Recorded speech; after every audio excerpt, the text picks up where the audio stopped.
Hello, good morning. Welcome to Washington College over here on in the land of pleasant living, also known as the eastern shore of the Chesapeake Bay in the state of Maryland.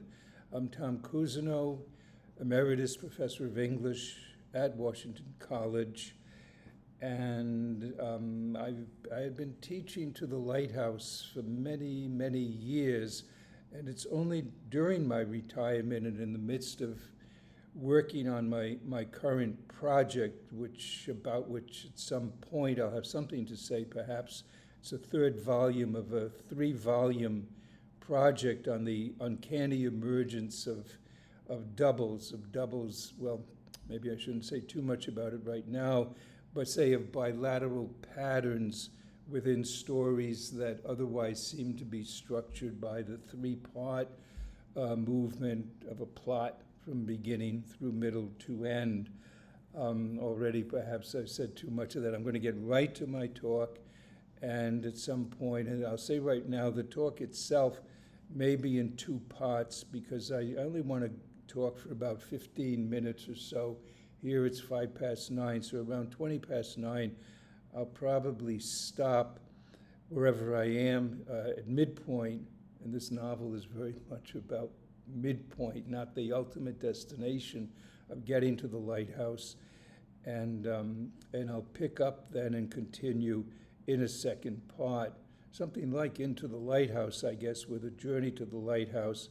For those of you who know the novel, you're aware that it's not a 3-part journey with a beginning, a middle, and an end, but rather a journey in 2 parts with 2 beginnings, at the beginning of part 1, and then much later, 10 years later, at the beginning of part 3. More on that later. Okay, I'll just start by so the title is, did I say already, it's Going to and Fro into the Lighthouse. And what I want to suggest right from the beginning then of the talk is the way in which to call your attention to the fact that the title of the novel itself is somewhat deceptive. It's somewhat of a red herring, we could say, in that it leads us, it encourages us then to imagine, to assume that this will be the story of a journey with a beginning, wherever it does begin. It will conclude at the lighthouse, and it will be a journey from the mainland, presumably, across a body of water and ultimately to a lighthouse. And there'll be various adventures along the way. Maybe the ship will capsize with the boat, whatever conveyance they have. Maybe to be something like Joseph Conrad's Youth, where, and I'm not remembering all the details, but for those of you who know the story, he starts out in a ship, and then the ship becomes what is a lifeboat, and then are they floating on a lock or something like that at the very end? There are all of these, really horrific things that happen along the way. No, there's none of that to the lighthouse. Interestingly, before she began writing the novel, Woolf already knew what the title would be. She had To the Lighthouse as the title, but rather curiously and quite charmingly, I think, as she's writing, she's taken over by a kind of creative demon, as it were, a creative impulse. It's a work of great genius. It's one of the greatest novels that's ever been written, I think, and a very, very readable one as well. And I think that not to go on about this, but there are other modernist novels, Finnegan's Wake, Ulysses, for example, that are much less accessible, to be sure, than To the Lighthouse. So she had the title, and a title that suggested and that recalled a memory then of her own family on vacation and making this journey and so on, that would be recounted in the novel. In the novel itself, we learn at one point that going to the lighthouse is an annual event in the life of this family, that they gather together various gifts and they bring them then to the lighthouse keeper and his son, and presumably the lighthouse keeper has tea and scones prepared already in this little gathering and a conversation between these very cultivated people from the city and the lighthouse keeper and his son, the local people then, in this very, very small village. But anyway, as she's writing the novel, something takes over, and I'll say maybe at the end what it is. Maybe I'll say right now that what takes over is what Woolf calls, and I'll try not to say too much about it right now, but it's what she calls her first memory. And her first memory is of listening to the sea, listening to the waves that crash on the beach in a very rhythmical moment that she describes as 1, 2, 1, 2, back and forth, to and fro. So the idea that I have then, it's an idea, it's a pattern, let's say, that's inscribed in a novel whose title seems to promise a plot in 3 parts, beginning, middle, end, but in fact, which is not designed, is not constructed in that tripartite way, but rather constructed in the form of a bilateral pattern. By the way, the project, the book that I'm writing, and this will be a chapter of it if and when it comes out, is called Balancing All, the bilateral imperative of writing. And what I mean is that any author, the author of a great literary monument, whether it's Homer writing the Iliad or Virginia Woolf writing to the Lighthouse, they work, as it were, under this imperative. They write at the behest of an imperative that requires them to create a balance. If there's a left, then there has to be a right to mate with, so that each is a mate of the other. One of the epigraphs that I have for this book is an Igbo, Igbo proverb that says, wherever something is standing, something else will stand beside it. So over here on the left, the 2, you have something standing. Over here on the right, the fro, you have something standing beside it. So that idea throughout the novel, things being side by side, whether side by side physically, as you're reading the novel, you say, oh yeah, I see she's using one adjective, and right after that, she rather redundantly uses a synonymous adjective. The editor of her manuscript, it's a brilliant piece of work. Brilliant might be a bit of an exaggeration, but very, very helpful. It's one of the most interesting things that I've read on Virginia Woolf is the introduction by a woman, her name is Susan Dick, who did the edition of the manuscript, the editing of the manuscript, and her maybe 30-page introduction in which she analyzes and pays very, very close attention to the work that Woolf did on writing and revising the manuscript is just I found it so fascinating and so useful in my own work. Maybe I'll mention right away, one of the things she says is that when you look at the manuscript, you notice that very often Woolf would write only half a sentence. She would leave a sentence incomplete, and then the next day she would read that work. She would, maybe as a spur to her creativity, she would complete the sentence, so that even as she was writing, she had the left side of a sentence, which then would be eventually would be completed by the right side of the sentence. maybe I'll jump from that. My favorite, and I saw this only recently, it was a couple of weeks ago when I was writing an essay on to the Lighthouse, which is going to be published in Bucharest. Towards the end of in the third part, I guess it's rather early on in the third part, Mr. Ramsay is knotting and unknotting the shoelaces, or the laces then, on Lily Briscoe's, and I forget if she's wearing shoes or boots, I think boots, that he's knotting and unknotting.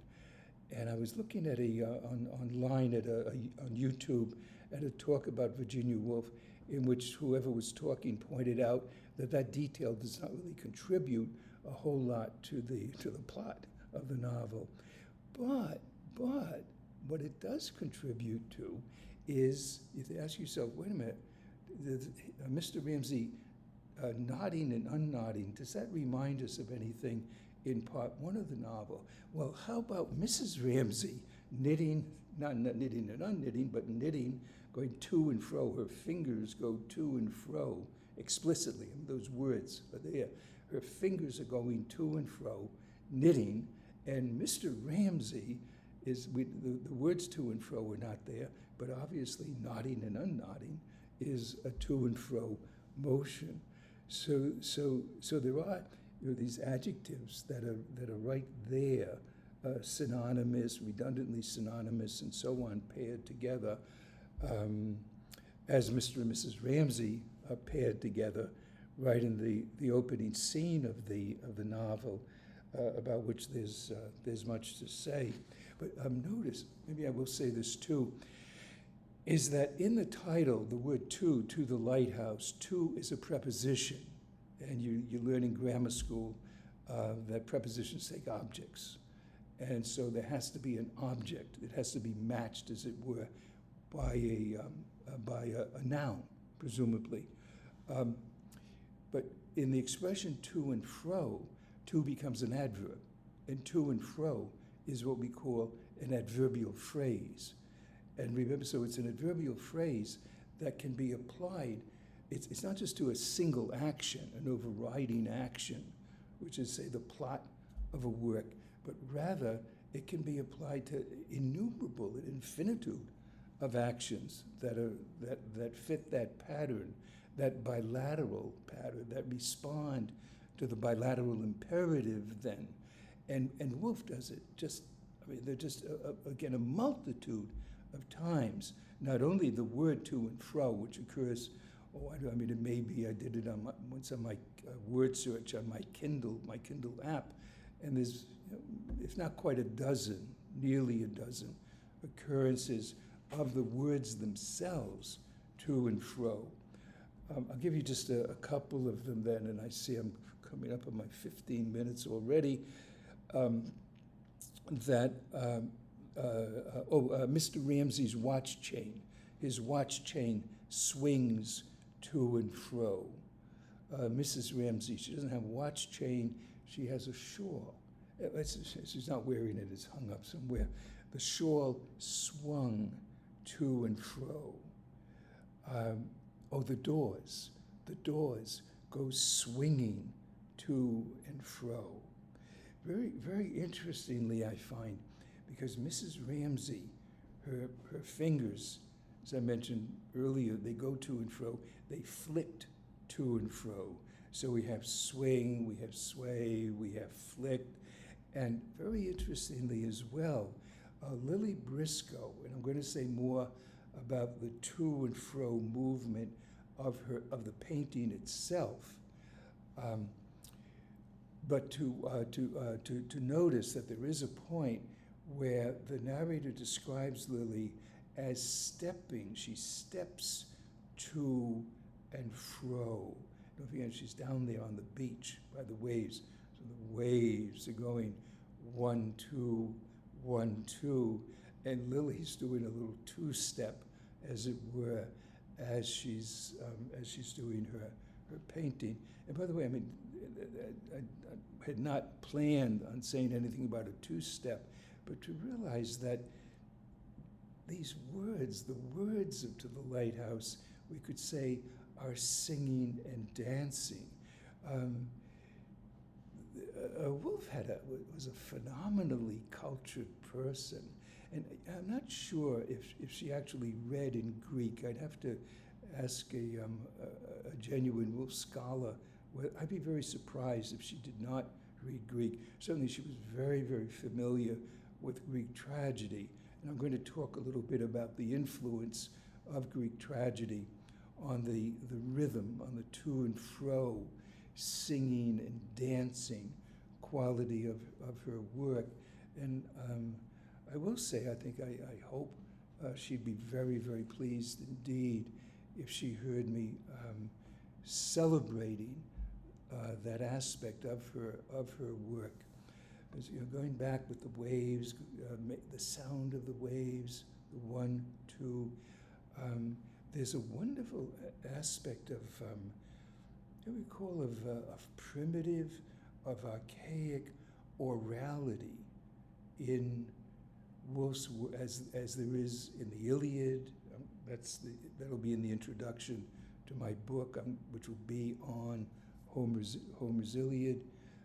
Also into the Lighthouse, then, where there is this upsurge of a very, she says it's her first memory, is the phrase that she uses, of being there lying in bed and hearing the waves break 1, 2, 1, 2. But it's also the first memory of humankind, of our prehistoric, pre-literate ancestors. And I think it is important to have in mind the presence of that pre-literate, that bilateral, that left hand and right hand. I'll end with this then, since I've mentioned and held up my 2 hands, that, and again, the idea, if there's one standing, another has to be there standing beside it. There are 2 things that Lily thinks, or that the narrator says, about her approach to her painting, with which I'll conclude.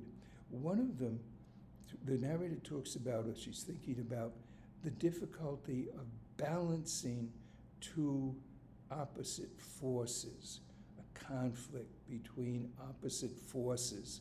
I'll be talking about that a good deal then in the second part of my presentation. The second, so balancing 2 opposite forces. The other is connecting a mass on, over here, the right hand, a mass on the right hand, connecting it with one on the left. So that idea, both cases, the bilateral emphasis of this woman who's stepping to and fro as she's balancing left and right, balancing 2 opposite forces. And I'll stop with this then, is the related comment that Woolf makes, it's quite fascinating, I think, is she says, I didn't mean anything by the lighthouse. She had the title, To the Lighthouse, but the lighthouse itself, she said, it was not a symbol. It did not mean anything. Rather, she said, I wanted a line right down the middle that would hold, and I'm forgetting the exact noun that she uses, but something like would hold the whole thing together. That I know I have right, that it is the idea, a line down the center. Now it breaks things up, but in making that division, it also draws together the 2 parts. Okay, I will say this as a conclusion, because I may forget it otherwise. The word cleavage is a very, very interesting kind of purloined word, a word that you wouldn't notice, you wouldn't see. Its importance is in unlocking the design to the lighthouse, unless it were pointed out to you. The word cleavage occurs only in one place, and you can look it up on a word search if you want. I'll tell you, it's the narrator says something. There must have been something like a beam of light that cleaved the darkness. He's talking about Mrs. McNabb looking at herself in the mirror, her distorted face in the mirror. So this light that cleaves the darkness. So it separates the darkness, but also joins the two masses on the left and the right, draws them together. The word cleavage appears, the cleavage itself, the noun, the word cleavage appears in Woolf's original notes. There's nothing about it, nothing about the Lighthouse except for the title. There's nothing at all about a journey to the lighthouse, but she uses the word cleavage and also synonyms of cleavage in these brief little notes that she has. She talks about the cleavages, something like the cleavage into which humankind is separated, something like that. And again, once more, and it's central to the point that I'm making with the Ibu proverb, you have two things. They're cleaved, they're separated, but you also sense they're joined together. So the cleavage, if you will, between knitting in part one and knotting in part three. A very trivial, who cares about Mr. Ramsay knotting and unknotting Lily Briscoe's boots? Well, Woolf cares, Woolf for sure. She really cares. And she wants very, very much to have that balance. Well, you have gone on quite a bit longer than I expected, big surprise. And so this will be, I'll post it as part one. Stay tuned if you'd like. If you'd like to know more about the overall project, which I didn't say very much at the beginning, it is a 3-volume project. 2 of the books have been published already. The third